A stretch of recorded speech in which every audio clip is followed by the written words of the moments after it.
नमस्कार, बंजारा बीट्स में आपका स्वागत है। मैं हूं ज्योति प्रकाश खरे। आज हम आपको मिला रहे हैं एक ऐसी शख्सियत से जो शिक्षा के क्षेत्र में उन्होंने पूरा जीवन समर्पित कर दिया है। चलिए मिलते हैं सूर्यपुरम निवासी आर्य कन्या की प्रधानाचार्य, पूर्व प्रधानाचार्य सुमन श्रीवास्तव से। नमस्कार सुमन जी। नमस्कार। सुमन जी, जैसा कि हमने उल्लेख किया कि आपने पूरा जीवन शिक्षा से जुड़ी नहीं आप, तो मैं चाहूँगा आप अपनी बुनियादी जो शुरुआत थी आपकी जीवन से अपना परिचय दीजिए संक्षेप में। मैं सुमन श्रीवास्तव इलाहाबाद की निवासी हूँ। मेरा जन्म वहीं हुआ है। वहाँ का एक जगह है अशोकनगर, और आपको मालूम होना चाहिए कि वहीं महादेवी वर्मा जी गए थे। हम उनके पड़ोसी। मेरे पिताजी स्वर्गीय श्री देवी शंकर श्रीवास्तव और मेरी माता जी श्रीमती शिरोमणि देवी। पिताजी हमारे कलेक्ट्रेट में थे और हम लोग कई भाई बहन थे, और लेकिन कुछ दुर्भाग्यवश हमारे भाई और बहन तो नहीं रह पाए। हमारी शिक्षा इलाहाबाद से ही हुई और पूरी स्नातकोत्तर तक इलाहाबाद में ही हमने पढ़ाई लिखाई करी। और एक विशेष बात ये थी कि हमारी जो बड़ी बहनें थी वो सब इसी शिक्षा के ही क्षेत्र में थी, टीचिंग जॉब में ही थी, और उनसे बड़ी प्रेरणा हमें मिलती थी। तो बड़ा शौक था कि जैसे हम भी ब्लैक बोर्ड के सामने खड़े हों, पढ़ाएं।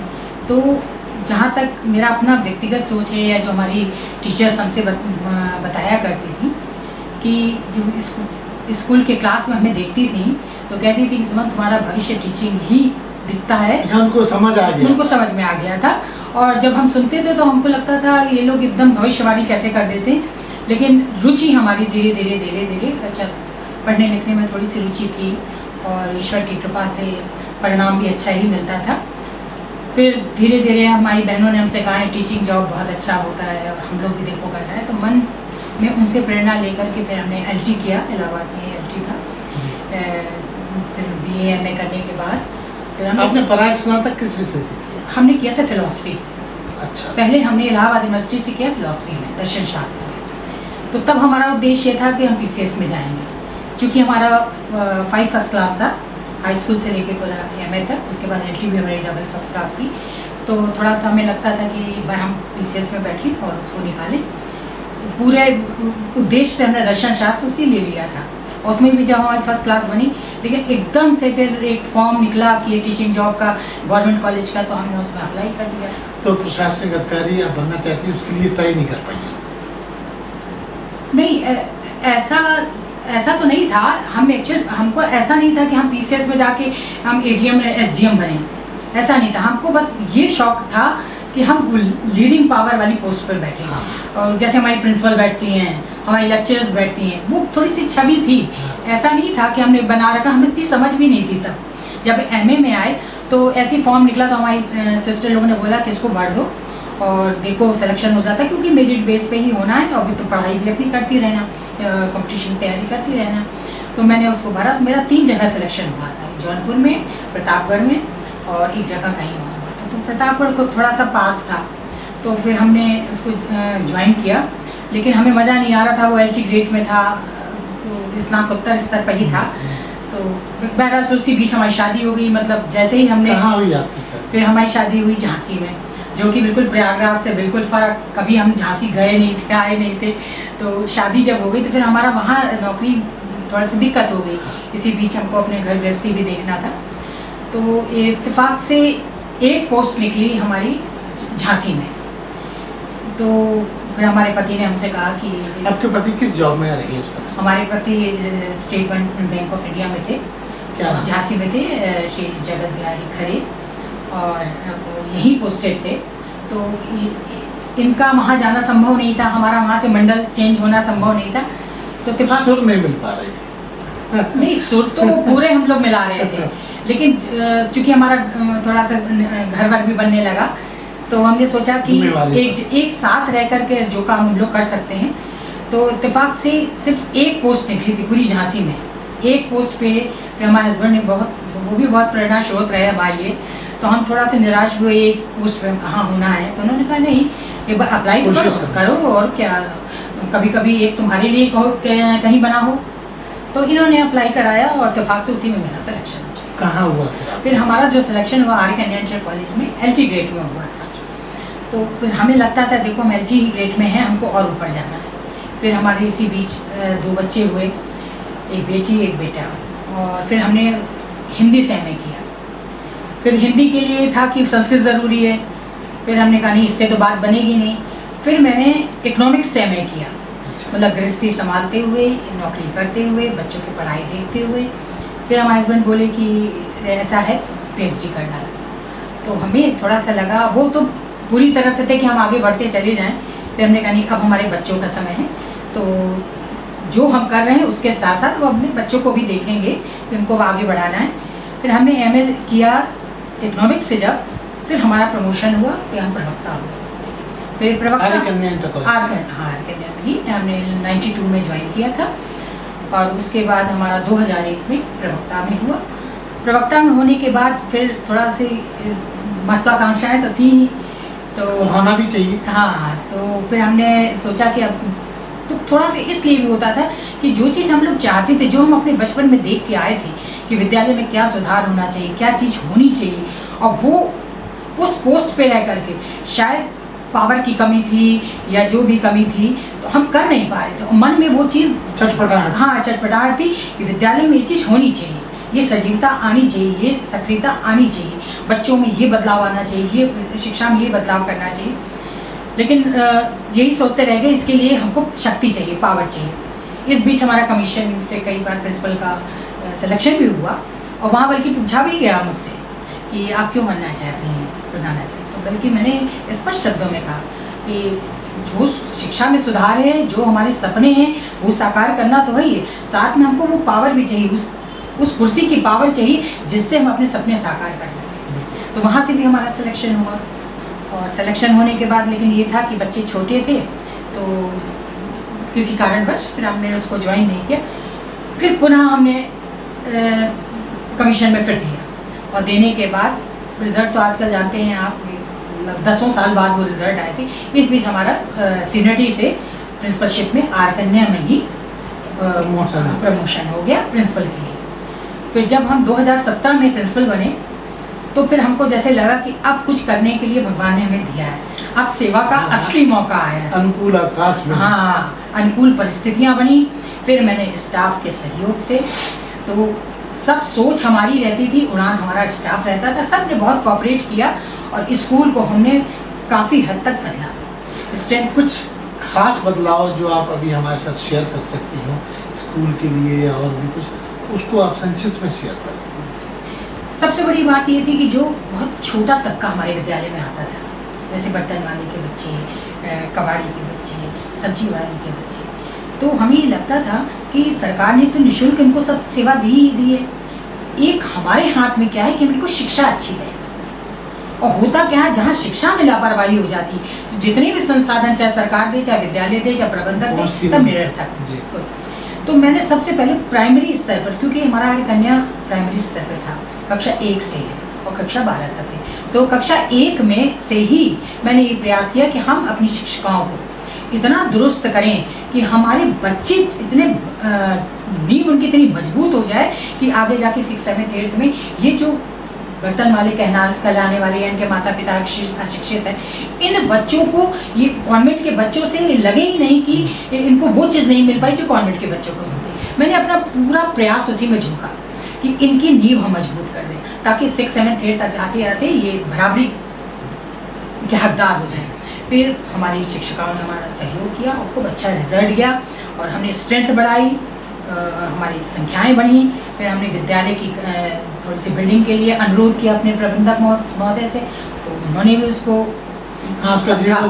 कराया, और हमारे साथ साथ कभी उन्होंने कभी कहीं कोई आपत्ति नहीं की कि आप जिस तरह से चाहिए। फिर मैंने अपने स्टेज में, हमारे यहाँ सरस्वती जी की छवि नहीं थी, प्रतिमा नहीं थी, तो हमारा बड़ा शौक था, सपना था कि अगर विद्यालय है तो माता सरस्वती होनी चाहिए। तो हमने बहुत बड़ी 5-6 फुट की 7 फुट की कन्या के स्टेज पे माता सरस्वती की एक प्रतिमा स्थापित करवाई, और उसमें सारे स्टाफ ने हमारा सहयोग दिया, हमारे प्रबंध कमेटी ने सहयोग दिया। तो हमारे धीरे धीरे सपने साकार होने लगे। साफ सफाई सब कुछ। और झांसी में बड़ी प्रशंसा भी की गई उस चीज़ की कि बदलाव आया। थोड़ा सा हमारी रुचि थी कि हमारे बच्चे कल्चरल में भी आगे बढ़े।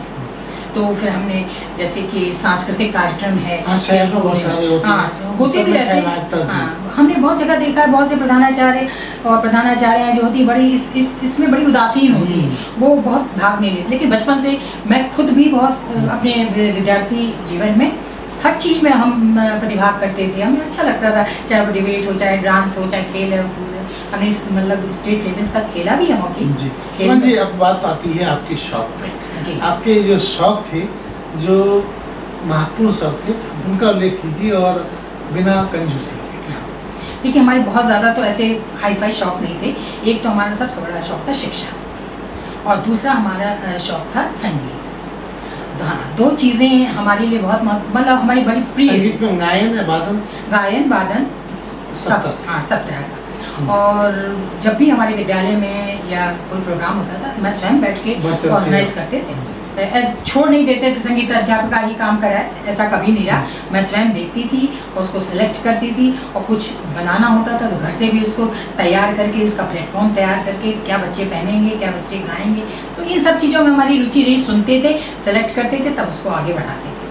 तो गेम्स में भी आपने अभी उल्लेख किया। जी जी, हम हॉकी खेलते थे। अच्छा। हाँ, हॉकी खेलते थे, कबड्डी खेलते थे अपने विद्यार्थी जीवन में।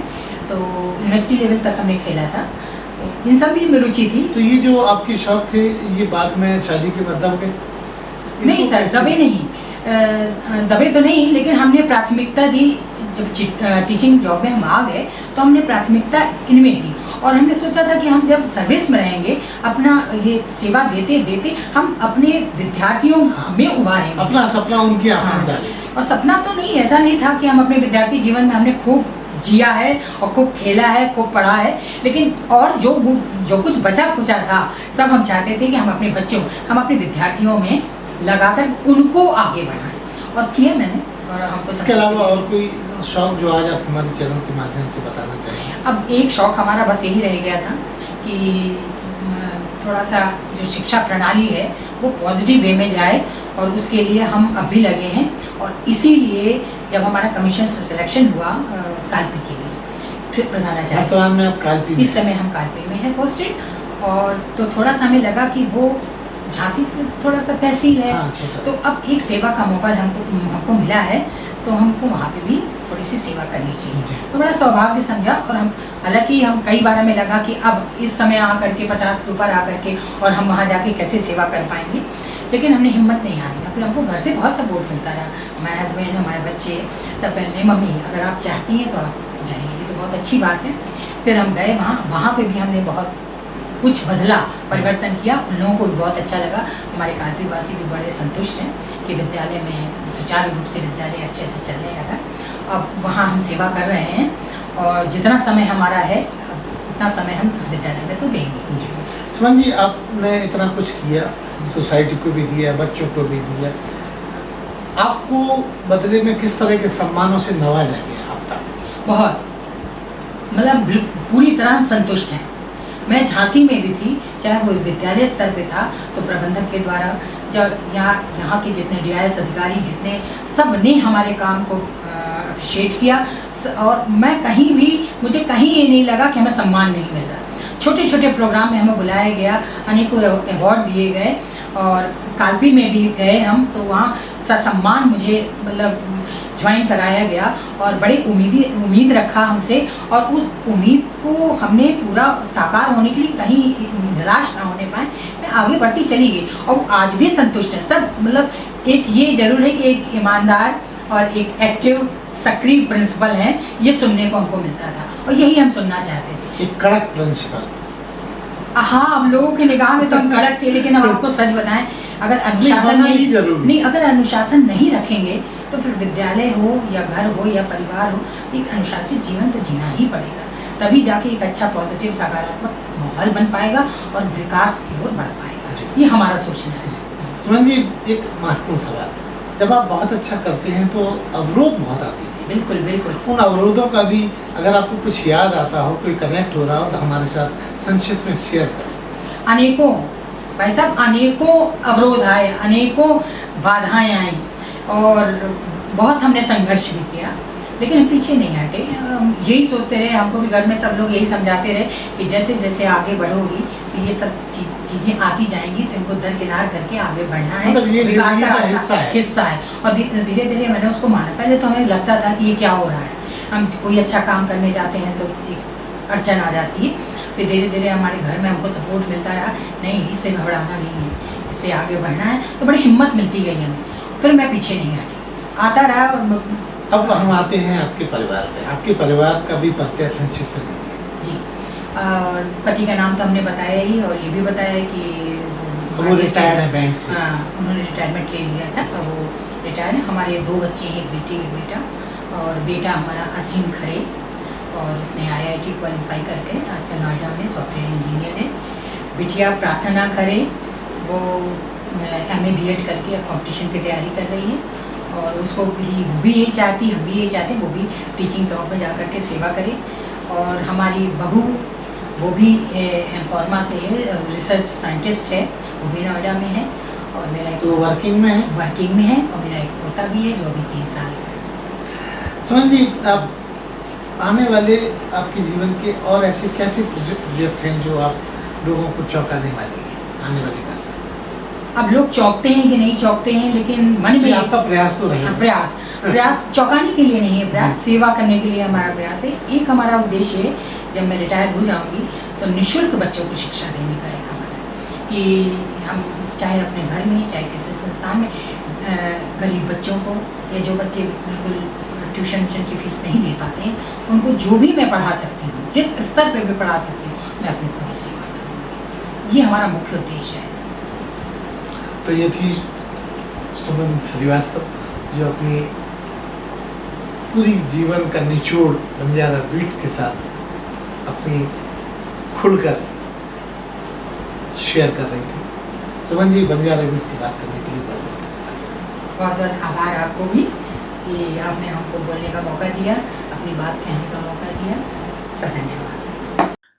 अरे हाँ, इस चैनल को लाइक और सब्सक्राइब करना ना भूलें। देखते रहिए बंजारा बीट्स।